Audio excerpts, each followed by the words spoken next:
Bonjour, bonjour et bienvenue pour ce nouveau webinaire du FOD, qui est notre webinaire de rentrée. Donc, nous allons bientôt commencer. On attend que vous connectiez. Beaucoup d'inscrits à ce webinaire pour un guide assez attendu autour des coûts d'une formation multimodale. Donc, je vous laisse encore patienter quelques secondes et puis ensuite, nous présenterons nos invités et nous commencerons ce webinaire. À tout de suite.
Eh bien, écoutez, il est 11h30. Je dis aux nouveaux venus rebonjour.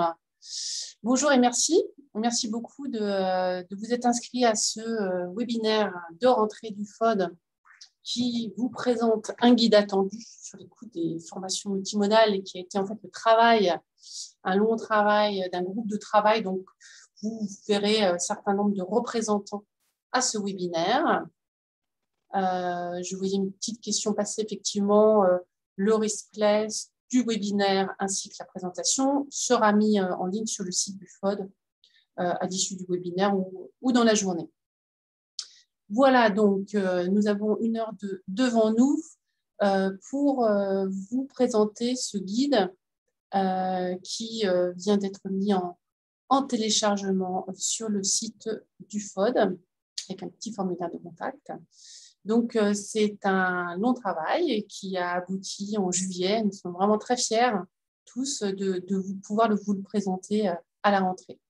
Alors, tout d'abord, je vais vous présenter nos intervenants de ce jour. Alors, moi, je suis déjà Aurélie Abolé, la déléguée générale du FOD. Donc, en intervenant, nous avons Vincent Cibois du cabinet Boumendi les consultants. Vincent qui a beaucoup participé à la coordination du groupe de travail.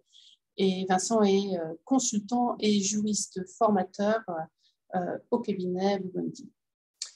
Nous avons également Sarah de la Morandière. Sarah de la Morandière est conseillère formation continue au CAFOC de Versailles, et également administratrice au FOD et aussi toute nouvelle trésorière du FOD. Donc, je fais très attention à ce que je dis. Et puis, nous avons également Benoît Coppet. Benoît Coppet est responsable du département ingénierie de certification et compétences à l'OPCO EP, et qui a été aussi un contributeur de ce guide. Et puis, Michael Manalang, qui travaille au FOD en tant que chargé de communication. Voilà pour les présentations. Donc maintenant, si on peut passer à la slide suivante. Voilà. Donc, je vous donne quelques éléments de contexte avant de céder la parole à nos intervenants de ce jour. Pourquoi ce guide ? Pour nous, il nous a semblé important de poursuivre le travail qui avait été engagé par les prestataires de formation à l'occasion de la crise et avec la nécessaire, effectivement, fameuse continuité pédagogique à assurer. Et donc, ils ont commencé effectivement à travailler sur des dispositifs multimodaux et il nous semblait important quand même de revenir sur les bases et les fondamentaux de la multimodalité et pour qu'on puisse avoir un langage commun autour des différents concepts. Et donc ça, c'était l'objectif du premier livrable de ce guide. Donc, que nous présenterons avec Vincent. Deuxième raison pour ce guide, c'est que certains organismes de formation qui, ont commencé à hybrider leur formation, ont ressenti le besoin de pouvoir répondre à une question récurrente, combien ça va me coûter d'hybrider mon offre de formation. Et pour cela, au préalable, il convient vraiment d'analyser les différents postes qui entrent dans la construction d'un dispositif multimodal, notamment en débusquant un certain nombre de coûts qui peuvent être parfois des coûts qui sont sous-estimés, principalement des coûts humains autour de l'accompagnement, la formation des formateurs. Et c'est l'objet du livrable 2 de ce guide qui prend la forme de tableaux, d'un tableau de synthèse et puis de tableaux détaillés qui vont vraiment creuser chaque poste et de dire qu'est-ce que ces différents postes recouvrent. Alors, pourquoi lister des coûts à mettre en regard? C'est aussi pour les prestataires de formation, une façon aussi de pouvoir réfléchir dans la mise en œuvre d'un nouveau modèle économique qui prenne en compte les investissements nécessaires quand on veut se lancer dans la multimodalité. Donc ça, c'est effectivement deux parties très importantes de notre guide, les fondamentaux de la multimodalité et puis les postes de coût. Mais on avait aussi beaucoup eu de questions de financeurs qui sont venus nous voir à l'occasion de la crise en disant, on aurait besoin en fait d'avoir des points de repère, de pouvoir se repérer sur les éléments qui entrent dans le calcul du prix. Et c'est l'objectif du livrable 3 de ce guide qui propose en fait une grille d'analyse sur laquelle d'ailleurs les organismes de formation peuvent aussi se positionner pour voir où ils se situent sur le marché. Elle propose en fait de situer sur une échelle de prix, du moins au plus, le niveau de prestation et ça donne aussi des clés du coup pour les financeurs afin d'évaluer et de comparer les offres de formation qui leur sont proposées. Donc, comme vous le voyez, ce guide a été vraiment conçu avec un certain nombre de contributeurs dans un objectif d'avoir un outil de dialogue et de pouvoir effectivement, entre prestataires et acheteurs, avoir la possibilité de se comprendre et d'échanger et de nouer vraiment une relation partenariale et d'expliciter ces offres de formation, qu'est-ce qu'on y trouve, qu'est-ce qu'on y met et pourquoi, et pouvoir justifier aussi des prix proposés. Voilà, et puis pour le FOD, intrinsèquement, c'était aussi de se dire qu'on avait beaucoup travaillé dans le cadre de livres blancs autour des pratiques ou des dispositifs technico-pédagogiques. On a aussi beaucoup travaillé sur l'explicitation du cadre juridique, des aspects très réglementaires de ce qu'on appelait avant la formation ouverte à distance et plutôt aujourd'hui la multimodalité avec la loi de 2018. Et puis, on avait aussi beaucoup travaillé sur l'outillage avec les plateformes. Ça me semblait important aussi d'avoir ce début de vision économique et de pouvoir accompagner tous les acteurs dans leur volonté de développer de la multimodalité. Voilà pour cette présentation et le contexte général. Donc, on peut passer à la planche suivante et je vais laisser la parole à Vincent Sibois du cabinet Women Deal Consultant pour nous présenter donc le livrable 1 sur les fondamentaux de la multimodalité. Vincent, c'est à toi. Merci Aurélia, bonjour à toutes et à tous. Effectivement, donc avant d'entrer dans les postes de coût finalement d'un projet de formation multimodal, il a paru nécessaire et important pour le groupe de travail de décortiquer ce que c'était finalement un projet de formation multimodal et quels en étaient finalement les composants, les ingrédients qui permettaient la réussite d'un projet de formation multimodal d'un point de vue pédagogique. Là, on va vraiment être une entrée pédagogique avant de basculer sur le volet économique pour l'identification des différents postes de coût. Et donc, on a identifié différents composants en 3 étapes d'un point de vue pédagogique. Alors, ce sont des repères, il faut les tempérer, c'est tout l'exercice, la difficulté aussi, l'exercice d'une synthèse qui nous a été demandée. puisque l'idée, c'est de démontrer de manière synthétique quels sont les composants d'une formation multimodale. Et donc, c'est bien sûr des indicateurs à tempérer en fonction de chacun des projets. Et donc, 3 phases ont été identifiées. Michael, si tu peux afficher, voilà.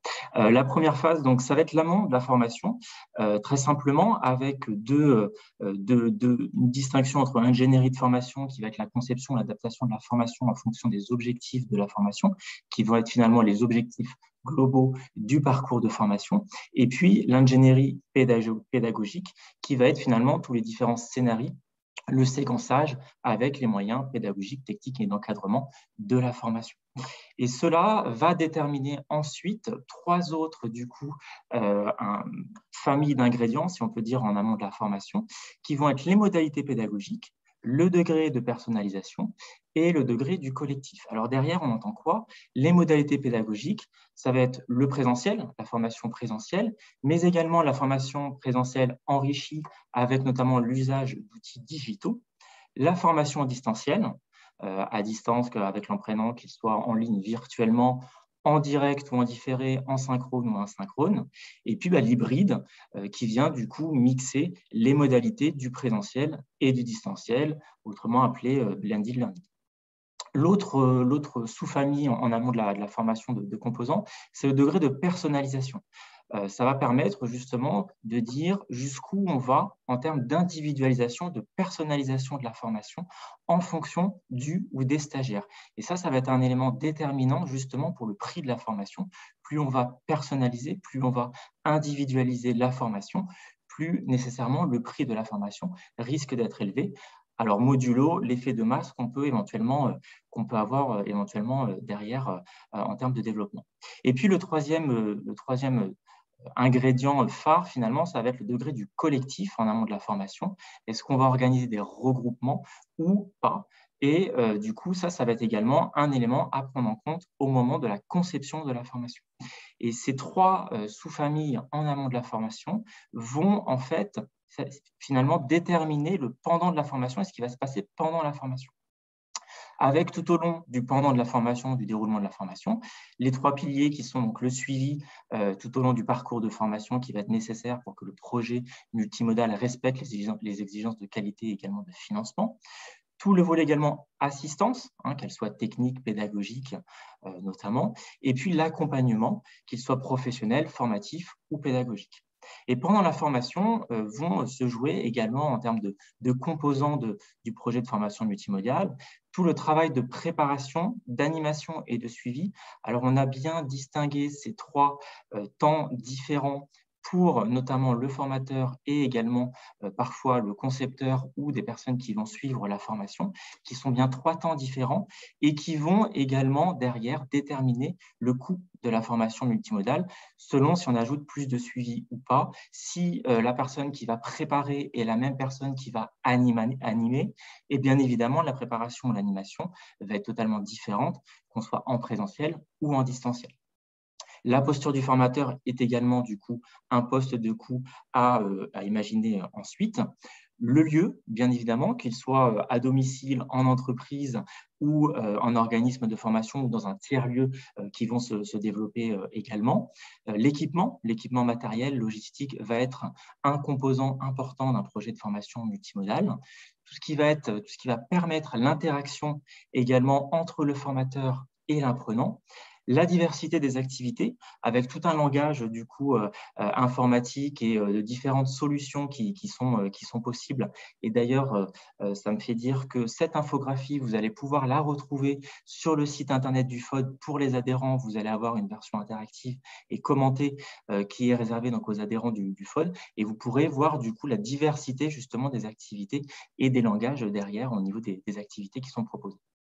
L'évaluation, qu'elle soit formative ou sommative, et puis toute l'expérience d'apprentissage qui va découler finalement de l'ensemble de ces composants pendant la formation qui auront été travaillés en amont.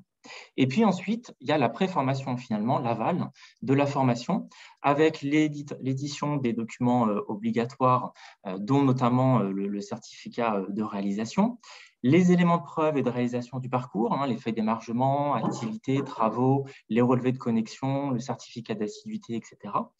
l'évaluation de la qualité de la formation avec les exigences notamment Calliope, et puis le suivi de l'apprenant, jusqu'où on va en termes de suivi, en termes de retour sur investissement, en termes de suivi d'impact de la formation. Est-ce qu'on fait des enquêtes auprès des apprenants sur leur insertion professionnelle, sur leur reconversion, sur le type de fonction exercée, l'évolution? Tout ça va justement être des ingrédients, constituer des ingrédients qui vont faire moduler le coût de la formation. Et donc, comme je vous le disais, vous avez donc cette infographie qui est là aujourd'hui, en tout cas présentée de manière statique, mais c'est un teasing du coup, puisque vous allez pouvoir la retrouver de manière enrichie, interactive et commentée par Sarah d'ailleurs, sur le site internet du FOD. Donc, c'est un accès réservé aux adhérents du FOD. Et donc, ça me fait la transition pour passer la parole du coup à Sarah qui va enchaîner sur la deuxième partie. Merci beaucoup, Vincent. Donc, comme m'a présenté Aurélia, Sarah de la Morandière, conseillère en formation continue au CAFOC de Versailles, administratrice du FFFOD. Donc, moi, je vais vous parler plus précisément de la seconde partie, donc la structuration des coûts d'une EFOAD, mais principalement, enfin surtout principalement, les postes de coûts pour l'organisme de formation. Donc, dans le cadre d'un projet de formation multimodale ou d'une hybridation de formation. Donc, nous avons constaté, et ça a été aussi les remontées des organismes de formation qui se sont adressés et qui ont sollicité, le cas échéant, le FFFOD. Donc, trop souvent encore, des équipes qui se lancent dans la création d'une formation à distance ou dans l'hybridation d'une formation sans avoir pu ou sans avoir su appréhender et prendre en considération l'ensemble des axes et des postes à travailler, et encore moins les moyens humains nécessaires et les compétences associées. Donc, nous avons pu finalement sortir des échanges et de la réflexion qu'il serait judicieux que pour chaque poste que vous allez trouver dans ce guide et dont vous avez un extrait sur la diapo là, il serait judicieux que l'organisme de formation se pose les questions suivantes. Est-ce qu'on a bien prévu cette ligne-là? Est-ce qu'on le fait? Si on ne l'a pas encore, enfin si on l'a déjà prévu, mais est-ce qu'on le fait déjà? Est-ce que c'est en route? Est-ce qu'on s'en occupe? Qui s'en occupe et avec quelles compétences? Puisque c'est vraiment des points à regarder très attentivement pour garantir, je dirais, une bonne transformation ou un projet, en tout cas, bien construit. Donc, nous nous sommes attachés à identifier tous les postes de coût d'un projet de formation multimodale, que ce soit pour un dispositif de type parcours de formation pour une formation courte. Donc, cette partie du guide va permettre à chaque organisme de formation d'identifier au préalable de tout projet de dispositif multimodal tous les éléments constitutifs de celui-ci. Donc, nous avons distingué, vous avez un code couleur, vous le voyez là sur cet extrait du guide, pour identifier ce qui est à travailler avant le démarrage de la formation, ce qui va être à travailler pendant la formation et ce qui sera à travailler après. Et puis, il y a également des éléments qui sont à travailler en permanence, voire certains qui sont décorrélés du projet de formation en lui-même. Et puis, nous avons également fait la distinction de ce qui est le relevé des coûts d'investissement et des coûts de fonctionnement. Donc, là aussi, nous sommes attachés à être le plus complet possible. Donc, dans la première partie, l'organisme de formation va pouvoir enfin repérer, clarifier et identifier précisément tout ce qui va relever de l'investissement et ce qui va relever du fonctionnement. Toutes les catégories de postes de coûts, tous les champs de dépenses y sont décrits sur plusieurs pages. Ils sont classés et expliqués de façon simple et très claire. Donc, vous allez voir qu'il y a 6 catégories de coûts. Le premier, on voit l'hébergement, là maintenant, c'est l'équipement, donc tout ce qui concerne l'hébergement des outils et des ressources pour la formation à distance, ainsi que les équipements et leur maintenance, que ce soit pour les équipes pédagogiques, mais aussi pour les apprenants. La deuxième catégorie, c'est la conception et l'activité de mise à jour, aussi bien pour l'ingénierie de formation que pour l'ingénierie pédagogique. Une troisième catégorie est celle de l'animation de la formation, son suivi et les mises à jour liées à la formation. La quatrième catégorie, c'est la gestion, l'administration et le suivi administratif de la formation à distance, puisqu'on se rend compte qu'il y a des activités et des tâches spécifiques. Il y a la 5e catégorie qui concerne l'assurance permettant de couvrir la responsabilité de l'organisme de formation pour la formation à distance, dans la mesure où l'apprenant, il peut être sur d'autres lieux et travailler à d'autres moments. Et enfin, la 6e catégorie, le recrutement et la professionnalisation de l'équipe pédagogique et de l'équipe administrative de l'organisme de formation pour la formation à distance. Dans une seconde partie, Michael, si tu veux bien du coup avancer, je te remercie. Dans une seconde partie, vous voyez qu'il y a le code couleur des tableaux qui change aussi quand on change de partie. Dans une seconde partie, donc toujours plutôt pour les organismes de formation, mais ça peut aussi évidemment intéresser les financeurs et les entreprises, nous nous sommes attachés à détailler une dizaine de postes de coûts qu'un organisme de formation doit absolument connaître, car ceux-ci sont structurants. Et à chaque fois, on a ajouté un ou plusieurs exemples précis qui viennent éclairer la compréhension de l'activité abordée. Donc, nous décortiquons les outils, les ressources, l'ingénierie de formation, l'ingénierie pédagogique, l'animation, le suivi pédagogique, l'accompagnement pédagogique, l'assistance technique à distance, les compétences des équipes et leur nécessaire professionnalisation.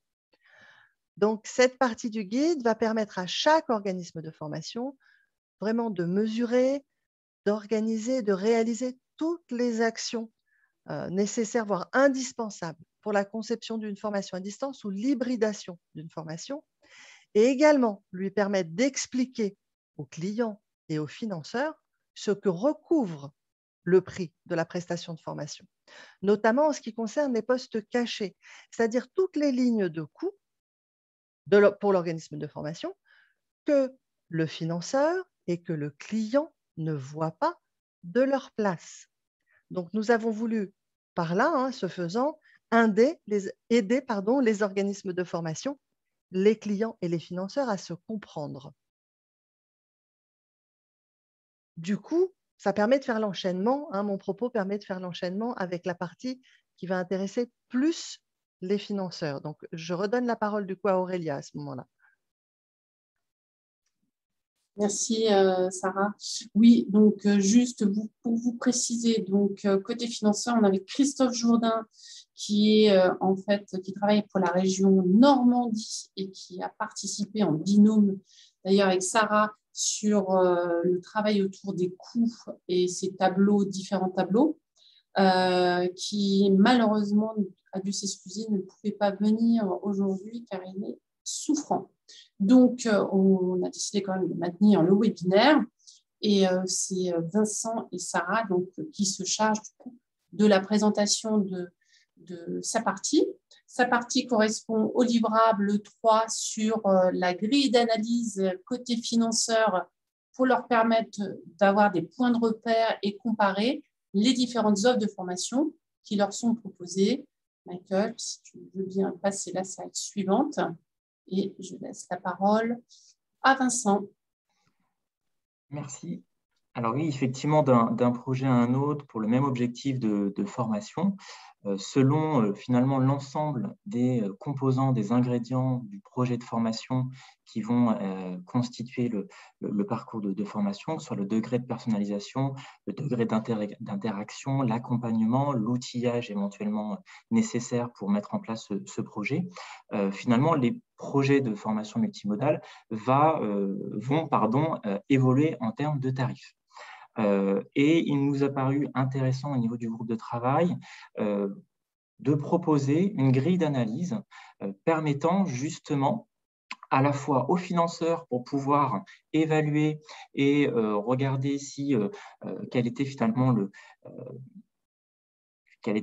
la composition du projet de formation multimodale et est-ce que le coût était relatif aux composants de la formation, mais également aux organismes de formation pour pouvoir aussi se démarquer par rapport à d'autres offres concurrentes. Il nous a paru important d'avoir cette grille de lecture, de proposer cette grille de lecture et d'évaluation qui va être en fait en 3 niveaux. Là également, on a fait une séparation en 3 niveaux avec une formation dite standard, une formation intermédiaire et une formation sur mesure. Et sur la formation standard, on a identifié donc un certain nombre donc, de critères, au nombre de 13 critères, qui viennent justement identifier ces différentes paliers finalement de coûts de formation. Et vous voyez que sur une formation standard, le prix potentiellement sera plus faible qu'une formation sur mesure, modulo justement, toute la partie autonomie des bénéficiaires, là où sur une formation sur mesure, on va être sur un accompagnement personnalisé du bénéficiaire. La formation standard va constituer potentiellement des ressources pédagogiques dites standards ou pour des compétences courantes pour lesquelles il y aurait une offre de formation qui existerait déjà. Et la formation sur mesure va avoir des ressources pédagogiques créées pour un besoin client, pour cette offre de formation, pour ce besoin, pour cet appel à projet, avec des fois des expertises qui vont être pointues et rares sur le marché de l'offre de formation. Et donc, selon ces différents niveaux, on a identifié donc, ces 13 critères qui vont permettre de regarder, d'estimer, d'évaluer pour le financeur, pour l'acheteur, le bon prix par rapport à l'offre de l'organisme de formation. Et donc, les coûts, effectivement, donnent des ordres de grandeur. Bien évidemment, c'est à moduler en fonction aussi de la masse, c'est-à-dire du volume de stagiaires que l'on va pouvoir former. Et Michael, je crois qu'il y a encore une dernière chose derrière. Et donc, la grille peut être un outil donc d'aide à l'écriture à la fois d'un cahier des charges pour un financeur, mais également pour l'organisme de formation pour pouvoir justement démontrer son offre de formation. Un outil également de dialogue, de négociation et d'aide à la décision pour le financeur et pour faire éventuellement évoluer, pour connaître davantage précisément quel est le contenu du projet de formation multimodale qui lui est soumis. Et le suivi, bien évidemment, sur le terrain pour le respect par rapport à l'offre achetée et l'accompagnement des prestataires dans l'évolution éventuellement de leur offre future. Donc, on a ces 3 paliers qui sont gradués d'une formation standard, quelque part générique, entre guillemets, qui peut se dupliquer facilement avec un accompagnement qui va être plutôt traditionnel, à une formation sur mesure avec un accompagnement personnalisé, avec des contenus totalement personnalisés, avec un parcours sur mesure en fonction des besoins de l'apprenant, avec un degré de personnalisation et un séquençage vraiment individualisé à l'apprenant et aux besoins de formation. Et donc, je laisse Sarah, du coup, détailler une illustration de ces 13 critères qui ont été retenus pour constituer la grille d'analyse par le groupe de travail. Merci beaucoup, Vincent. Donc, dans les diapos qui suivent, nous ne sommes pas allés dans le détail, on n'a pas mis ici dans le support de présentation, qui par ailleurs, j'espère, défile bien pour tout le monde, parce que j'ai vu dans la discussion, dans le fil de discussion, que certains d'entre vous sont restés bloqués sur la première diapo. Or, j'avoue que je n'ai aucun souci, par exemple, de mon côté. Donc, vous allez voir dans le support de présentation quelques extraits de ces pages et de ces pages détaillées, donc sur les différents critères que vient de parler Vincent. Donc, par exemple, ici, le niveau de médiatisation des ressources pédagogiques. Donc, pour illustrer ce qu'on vient de vous dire, vous voyez qu'entre la prestation de niveau 1 et la prestation de niveau 3, eh bien, très précisément, concernant ce niveau de médiatisation des ressources pédagogiques, sur le niveau 1, les financeurs considèrent qu'il s'agit d'un format ou de caractéristiques standards lorsque les ressources pédagogiques reposent sur des textes ou des images figées et du son, lorsque l'apprenant lit, écoute, regarde, lorsque les activités pédagogiques ne sont pas interactives, lorsque les ressources pédagogiques sont réalisées avec les logiciels de bureautique de type traitement de texte, tableur, présentation, diaporama, et qu'il s'agit le plus souvent de ressources pédagogiques préexistantes qui sont numérisées. Donc, de façon, je ne vais pas dire unanime, puisqu'on n'a pas sondé tous les financeurs, mais de façon vraiment majoritaire, il s'agit là de prestations standards pour les acheteurs.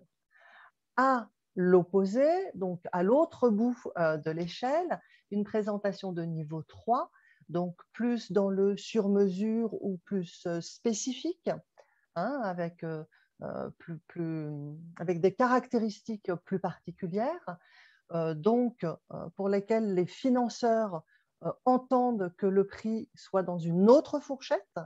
Donc là, concernant le niveau de médiatisation des ressources pédagogiques, les financeurs s'attendent, par exemple, à ce que les ressources pédagogiques soient très médiatisées et interactives, qu'elles soient ponctuées de quiz formatifs, d'explications diverses, par exemple, qu'il puisse y avoir une mascotte qui joue un rôle de complice, qu'il y ait des ressources, par exemple, avec de la 3D, etc. Donc, vous voyez qu'entre les deux, il existe un intermédiaire. C'est la raison pour laquelle on a voulu mettre une prestation de niveau 2, donc intermédiaire. Donc là, le niveau de médiatisation se situe bien entre les deux, avec par exemple des ressources pédagogiques qui sont plus riches que le niveau 1, qui intègrent le format vidéo, avec une synchronisation entre images, texte et son, avec des interactions simples, avec des fenêtres, des menus déroulants, avec des déplacements de souris, des clics à effectuer, des quiz formatifs qui font partie des ressources pédagogiques. Donc on est là sur à chaque fois 3 niveaux de gradation en termes de sur-mesure, de développement, de spécificité, de haute technologie, d'adaptation à une commande particulière. Voilà. Donc, on est là d'un point de vue des financeurs. Donc là, ce n'est pas parole d'organisme de formation, hein. On est bien du côté des financeurs. Donc, ça veut dire que pour les organismes de formation, on peut se dire, OK, donc nous, ce que l'on propose, eh bien, où est-ce qu'on se situe? Et du coup, dans quelle tranche tarifaire on va pouvoir communiquer, hein, et diffuser notre offre de formation. Mais du coup, on n'est plus là du point de vue de l'organisme de formation, mais on est là du point de vue des financeurs. Pareil sur la méthode d'animation, donc basique, donc prestation de niveau 1, partager un écran, animer une classe virtuelle, c'est basique, c'est normal. D'accord?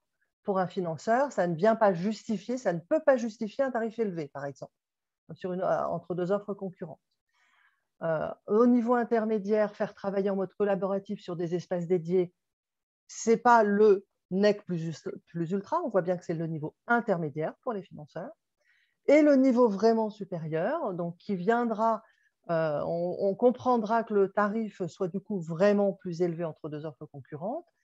Celle-ci aura comme caractéristique sur les méthodes d'animation des méthodes créatives de collaboration à distance, situation de comodalité, donc public à distance et public en présence en même temps, création en direct, par exemple, des espaces web avec des templates nécessaires.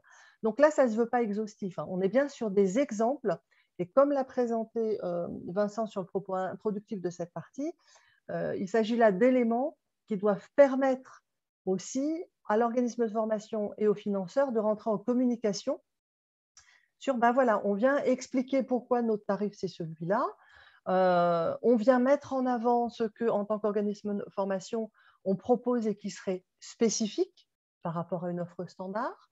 Donc, il est très intéressant de s'y pencher. Que l'on soit formateur, ça permet de comparer, que l'on soit financeur, pardon, ça permet de comparer des offres comparables, hein, attention, et du côté des organismes de formation, ça permet de se situer, mais aussi de se dire, ah ben, là, il y a des choses qui pour moi en tant qu'organisme de formation sont normales, mais je me rends compte que finalement, c'est quand même assez spécifique pour les financeurs, donc on a tout intérêt à le valoriser en prestation de niveau 3, mais du coup, à l'expliquer. Autre exemple, Michael, si tu veux bien avancer, merci beaucoup. Donc, trois autres exemples, individualisation des parcours, propriété des ressources pédagogiques et outils proposés par l'organisme de formation. Donc, on voit là aussi qu'il peut y avoir, on peut se situer, qu'on soit organisme de formation ou que l'on soit financeur. Organisme de formation, on se situe. Financeur, on situe et on compare encore une fois des offres. Et puis, ça peut permettre aussi aux financeurs de regarder la prestation que je recherche, ou en tant qu'entreprise, la prestation que je recherche, quelles sont les caractéristiques de la prestation que l'on souhaite acquérir. Et puis, peut-être, il y a des critères prioritaires, hein, sur d'autres. Donc là aussi, ça peut être très intéressant. Michael, du coup, je ne me souviens plus très bien si Christophe avait prévu une autre diapo encore sur cet item-là. Non. Donc voilà, après peut-être il y aura éventuellement quelques questions. Donc du coup, je vais passer la parole à Benoît pour la partie suivante. Voilà, merci.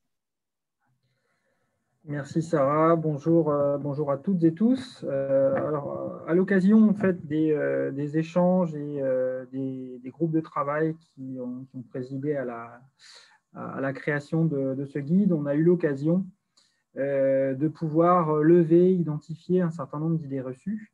Ces idées reçues, on en a répertorié une partie qui font directement écho aux 3 livrables précédents. Donc, vous retrouverez un certain nombre d'apports et d'éclaircissements qui auront été apportés par Aurélia, par Vincent et par Sarah.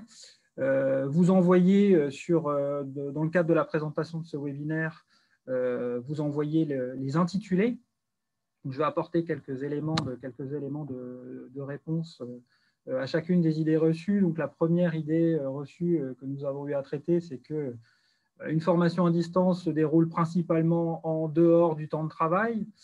Donc la réponse est non. Hein. La formation à distance, c'est une modalité de formation et que certaines actions, donc ces modalités de formation peuvent se réaliser sur le temps de travail ou en dehors du temps de travail. Il est important de préciser que certaines actions de formation se réalisent obligatoirement pendant le temps de travail. Hein. Ce sont notamment celles qui sont nécessaires et qui conditionnent l'exercice d'une activité ou d'une fonction. D'autres actions de formation, à contrario, peuvent être réalisées en dehors du temps de travail, mais elles doivent faire l'objet d'un accord collectif d'entreprise ou de branche et elles nécessitent obligatoirement l'accord express d'un salarié pour qu'elles puissent être réalisées en dehors du temps de travail. La deuxième idée reçue, c'est qu'elle fait référence notamment au rapport entre la durée de formation et le temps de présence du formateur. Donc, la durée de formation est rapportée au temps de présence même du formateur. Alors là, il faut préciser que dans le cadre du présentiel, eh bien, très souvent, le temps de présence du formateur correspond à la durée de la formation qui est suivie par chaque apprenant. Dans le cadre d'une formation digitale, cette durée de formation, en fait, elle est différente puisque les unités de temps, de lieu et les actions de formation sont modifiées, combinées et articulées. Et on mesure la durée de formation à partir d'une estimation d'une durée moyenne de formation qui tient compte de l'acquisition des compétences qui sont visées, d'une demande d'objectifs pédagogiques, d'un contexte du public et de la diversité des activités pédagogiques. La troisième idée reçue, c'est qu'une formation à distance demande moins de temps de travail qu'une formation présentielle pour le formateur. Alors, il faut préciser que la réponse à apporter, elle se situe en dehors de l'ingénierie. Donc, hors ingénierie, le travail du formateur, dans le cadre de l'animation, il se répartit entre des temps qui sont synchrones, donc en face-à-face pédagogique ou dans le cadre du tutorat avec des apprenants, et des activités sur un temps asynchrone, donc à distance du face-à-face pédagogique pour répondre notamment aux questions posées par les apprenants, à la correction de travaux de nature individuelle ou des travaux de nature collective et l'alimentation d'un chat ou d'un forum adossé à la solution qui est envisagée. Donc, on peut considérer que le temps formateur est plus long que pour une formation en présentiel. Pourquoi? Parce qu'on prend en compte des impératifs de mise à disposition de l'outil, de prise en main. On a également des groupes de formation qui sont plus restreints, donc avec des effectifs plus petits. Des temps individuels liés aux apprentissages et aux activités qui sont plus longs, qui requièrent une disponibilité du formateur qui est plus importante et des activités pédagogiques qui sont diversifiées et qui font appel à différents degrés de maintien de l'attention des apprenants. Et à côté de ces activités pédagogiques en tant que telles, on a toutes les activités qui concernent l'accompagnement et le tutorat et qui relèvent de la responsabilité du formateur, hein, donc des activités de soutien pédagogique, des activités de mise en confiance par rapport à l'apprenant au niveau des différents outils et du contenu des activités. Et puis, il faut avoir également à prendre en compte que au plus le nombre d'apprenants est important, eh bien, au plus le travail du formateur il va lui-même être important. La quatrième idée reçue, c'est que la formation à distance, c'est une formation en ligne. Alors non. La formation à distance, elle se caractérise principalement par des modalités pédagogiques qui combinent en fait une diversité de variétés de temps, de lieux, de modes ou de situations d'apprentissage. Donc, ce n'est pas forcément ou nécessairement ou principalement une formation en ligne. Et d'ailleurs, cette idée reçue, elle fait principalement écho à ce qu'a évoqué Vincent sur les composants d'un projet de formation multimodale. Donc, vous retrouverez en fait en écho au traitement de cette idée reçue dans le guide un lien direct vers un autre livrable. Cinquième idée reçue, le distanciel, c'est moins cher. Alors, ici, on fait écho aux postes de dépenses. Donc, il y a des postes de dépenses dans le présentiel qui disparaissent quand on parle de formation distancielle, à savoir la location de salle, la remise de support, les frais de déplacement, les frais d'hôtellerie, de restauration. Pour autant, les formations à distance peuvent avoir des coûts qui peuvent être élevés parce que les dépenses, elles sont très, très différentes. Donc, au travers le guide, on a identifié 4 grands postes de dépenses. Donc, on a les dépenses qui sont liées à la construction d'une offre. Hein, donc, ici, on est sur l'ingénierie de l'offre qui doit être en adéquation avec une demande et avec des besoins. Donc, ça, c'est le premier poste. Le deuxième poste, c'est qu'on est sur la conception et la création des contenus dans le cadre d'une activité de pédagogie digitale. Après, on a les coûts liés au déploiement de l'offre en tant que telle, avec un accompagnement qui est nécessairement adapté à la fois aux besoins et aux attentes des apprenants. Et puis, des dépenses qui peuvent être relatives à l'achat ou à la location des outils qu'il faudra nécessairement faire évoluer, ajuster et en assurer la maintenance. Donc, vous retrouverez à l'occasion du livrable sur les postes de coût d'une formation multimodale de nombreux éléments de réponse par rapport à cette idée reçue. L'avant-dernière idée reçue, donc la 6e, c'est que la formation multimodale n'est réservée qu'aux plus autonomes. Non, la formation multimodale, elle est individualisée par nature, donc elle répond à des besoins et à des attentes qui sont formulés par des apprenants et elle est construite avec une granularité pédagogique qui répond à chacun des besoins et des attentes des apprenants.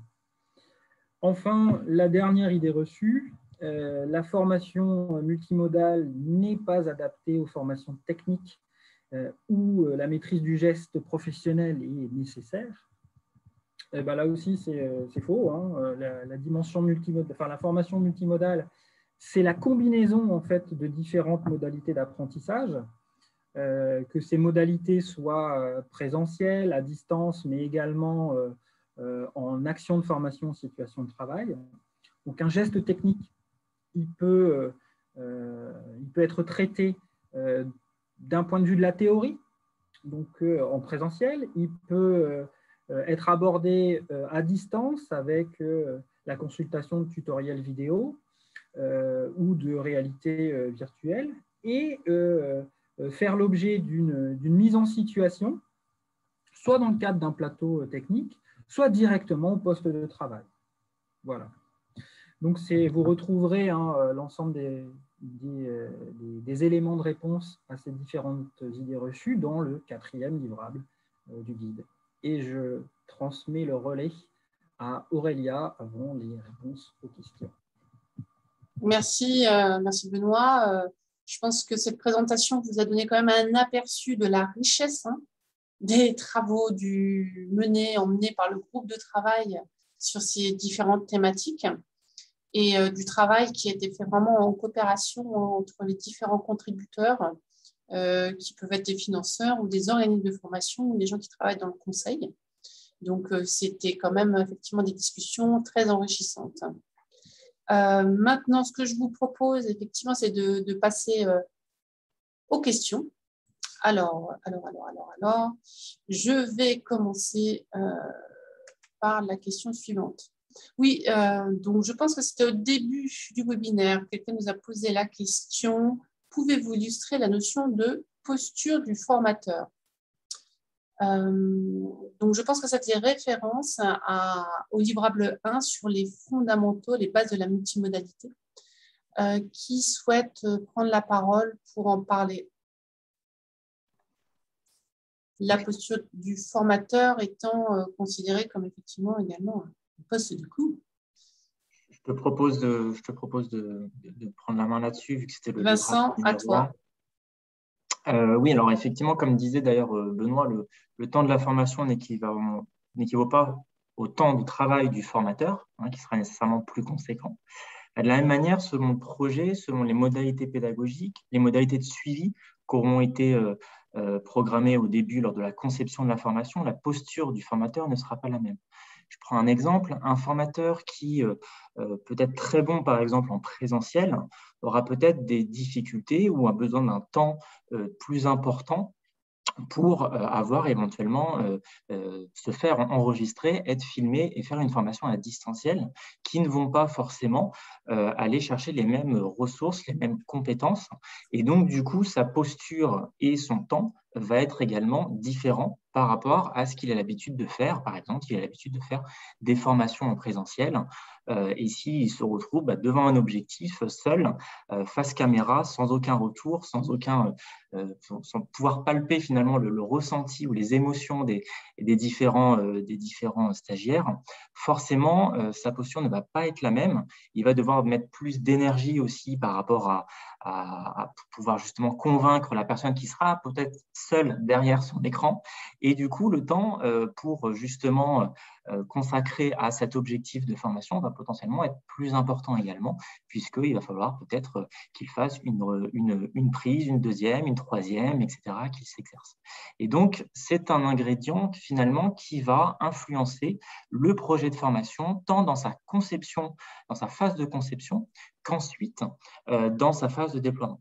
Un deuxième exemple peut-être, c'est que la posture peut être également différente dans un projet de formation à distance, là où lorsqu'il est en présentiel, tout se concentre finalement sur un temps donné, même s'il y a des fois des services après-vente, si on peut le dire comme ça, après la formation vis-à-vis des stagiaires avec le suivi.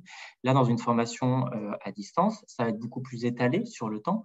Ça peut être éventuellement une posture d'accompagnateur et pas uniquement de formateur, mais aussi il peut avoir une posture de formateur avec uniquement un enregistrement de capsules vidéo, point, et c'est quelqu'un d'autre qui prend le relais sur la partie suivi, assistance, accompagnement. Donc voilà, c'est autant de postures qui peuvent être différentes en fonction du coup du rôle, en fonction des projets et du rôle qu'on va lui attribuer dans ce projet. Merci Vincent pour cette réponse très détaillée.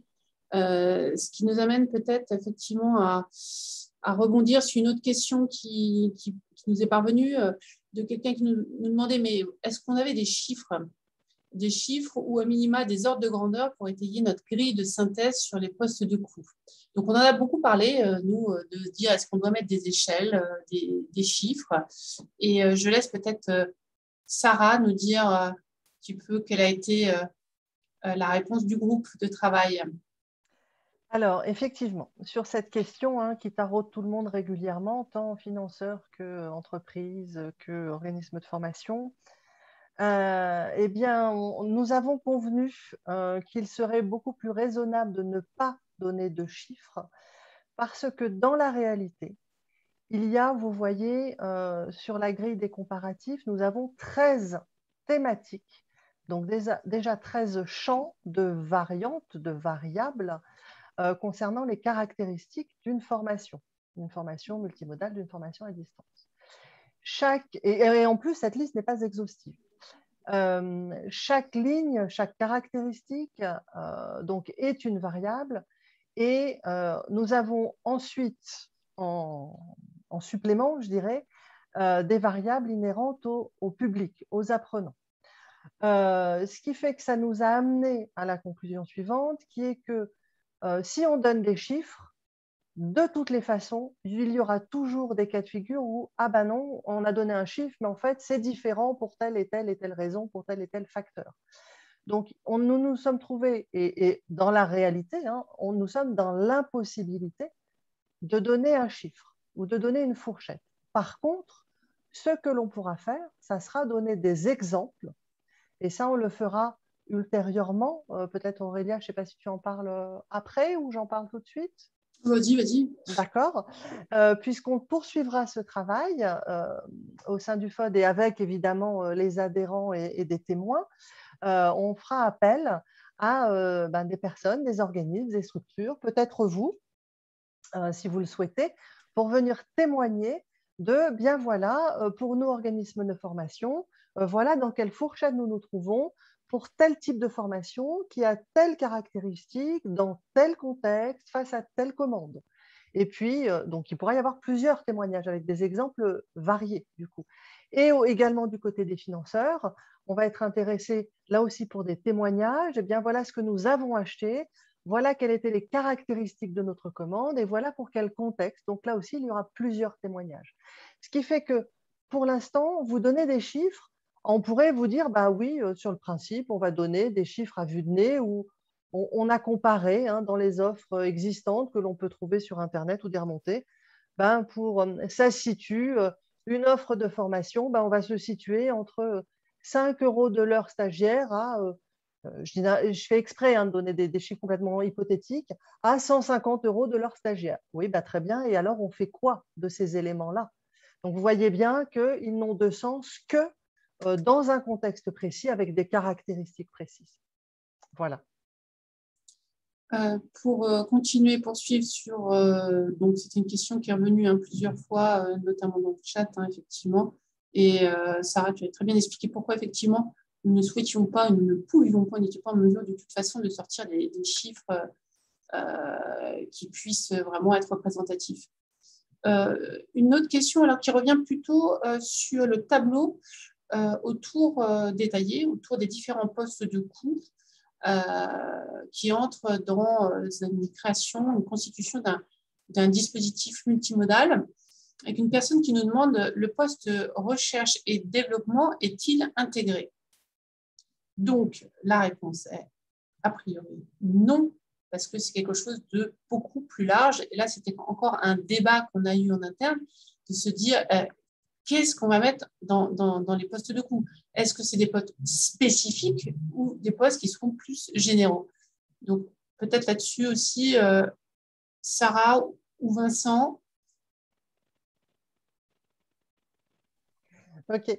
Alors, effectivement, le poste recherche et développement est, je vais dire, est transversal à l'organisme de formation.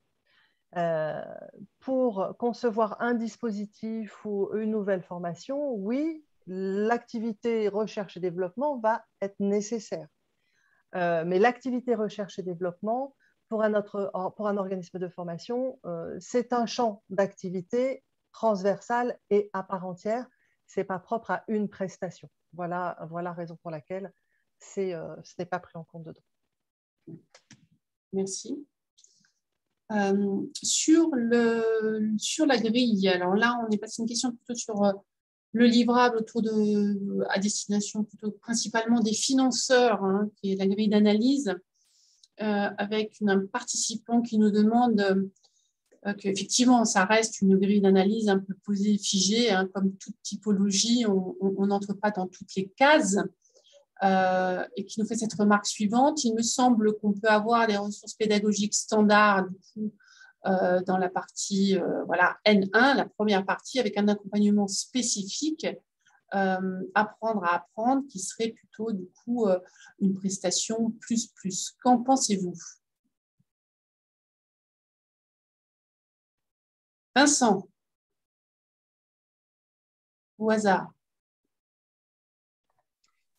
Alors, une autre solution aurait pu être de développer un outil un peu interactif qui permettrait justement, en identifiant les différents postes de coûts, de chiffrer en fonction du projet de formation. Alors, je réponds un peu à côté, hein, je suis désolé. Mais ça aurait pu être aussi une solution, du coup, de vous proposer une grille où on viendrait, du coup, lister l'ensemble qui vous donne les ensembles des coûts et dans lesquels on remplit et qui vient finalement nous dire, nous donner un peu une échelle de valeur, de prix. Mais vous voyez bien que dans les différents ingrédients composants d'un parcours de formation multimodale, d'un organisme de formation à un autre en fonction de la manière dont il est structuré et des domaines de formation et des objectifs de formation visés, soit des formations techniques ou pas techniques, que ce soit en fonction des publics également qui sont visés, des objectifs visés de la formation, nécessairement, ça va varier du simple au quadruple, si ce n'est plus, comme le disait Sarah. Et donc, l'exercice est très compliqué, du coup, au-delà d'aller sur justement cet exercice de grille statique. J'ai bien conscience que je ne réponds pas forcément à la question, mais c'est un élément de réponse. Merci. Merci. Peut-être quelqu'un d'autre?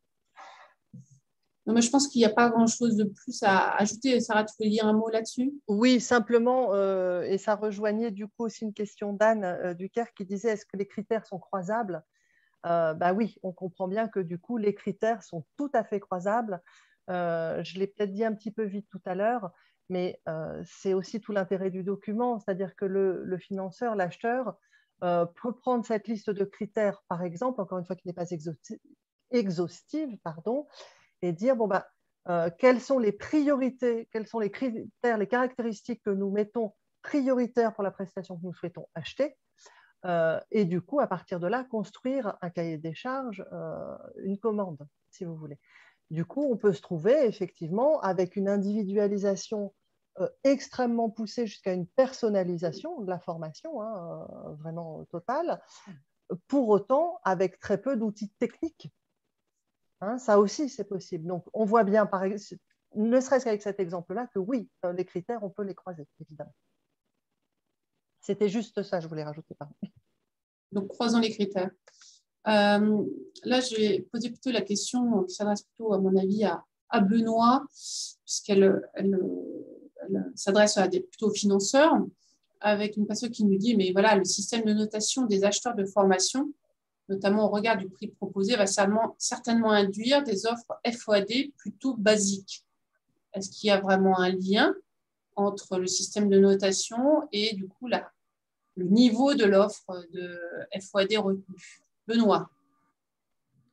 Alors, pas nécessairement, parce que en fait, l'enjeu pour l'acheteur, c'est avant tout, et ça fait aussi écho à ce que vient de préciser Sarah, c'est que l'enjeu pour l'acheteur, c'est de bien clarifier l'objet de sa consultation, ce sur quoi elle va porter, ses objectifs, sa finalité.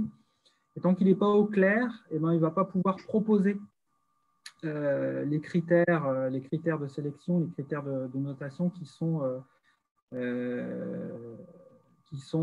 on va dire, les corollaires en fait du besoin qui est exprimé. Donc, ça induit pas forcément une réponse qui est basique, c'est-à-dire que plus on est précis dans la commande et dans l'objet, dans l'attendu, plus on va avoir une réponse qui va être en adéquation avec la granularité qui est même attendue du côté du financeur. Donc, voilà, c'est pas... Aujourd'hui, ce n'est pas nécessairement une réponse basique avec une offre basique qui sera apportée. Et pour poursuivre, Benoît, par rapport à la remarque d'une autre personne qui nous disait, mais oui, mais que les financeurs s'attardent beaucoup sur les rapports de connexion et pourraient du coup ne pas prendre en compte le fait que la progression pédagogique, les capacités d'apprentissage, le rythme d'apprentissage des apprenants n'est pas le même. Non, je ne pense pas effectivement, mais je vais te laisser répondre à cette question, que le seul souci des financeurs, c'est les rapports de connexion. Alors, le rapport de connexion, je dirais que c'est un faux ami. Parce qu'aujourd'hui, ce qui permet en fait à un financeur de financer l'action de formation multimodale, c'est la présentation donc, à ce fameux financeur de 2 éléments, hein, une facture et un certificat de réalisation. Il faut préciser que le financeur, dans le cadre d'une mission de contrôle de service fait, ce financeur, il peut, par échantillonnage, demander à un prestataire de formation de pouvoir apporter la justification de l'établissement du certificat de réalisation. C'est-à-dire qu'il va demander au prestataire de produire l'ensemble des éléments qui lui auront permis d'attester de la réalité au travers le certificat de réalisation. Alors, ça peut être des temps de connexion, mais c'est pour ça que c'est un faux ami, parce que ce n'est pas nécessairement des temps de connexion, puisque à chaque modalité pédagogique, à chaque activité, on va avoir son dispositif de suivi et d'encadrement. Donc, c'est un faisceau de production, un faisceau de preuves qui vont venir étayer de la réalité de l'action de formation. Donc, non, c'est pas la référence au relevé de connexion est une mauvaise référence. C'est un faux ami, en fait. Voilà. Merci, Benoît. Écoutez, notre webinaire touche à sa fin. Il y avait encore quelques questions qui n'ont pas été prises, mais une récurrente quand même plus organisationnelle. Si le guide est accessible sur notre site, oui, vous pouvez le télécharger sur le site du FOD. Ce qu'on vous a simplement expliqué, c'est que certains contenus sont réservés, certains contenus enrichis sont réservés aux adhérents. Mais le guide est téléchargeable gratuitement sur le site. Il suffit de remplir le petit formulaire. On l'a mis en ligne tout à l'heure. Voilà, écoutez, je pense qu'on va s'arrêter ici. Je vous remercie tous très sincèrement de votre participation, d'avoir aussi pris le relais de Christophe Jourdain, qui malheureusement est souffrant, et de l'avoir fait avec beaucoup de réactivité. Donc, merci beaucoup. On vous dit à bientôt. On vous dit par exemple un rendez-vous du FOD le 24 septembre à Paris. Si vous souhaitez faire du présentiel, ce sera au CNAM avec une table ronde autour des effets du numérique en formation pour l'apprentissage des adultes. Voilà, merci à tous. Et puis le replay sera disponible sur le site et aux personnes qui sont inscrites, ainsi que la présentation. À très bientôt. Bon déjeuner. Au revoir. Merci à tout le monde. Au revoir. Merci, au revoir.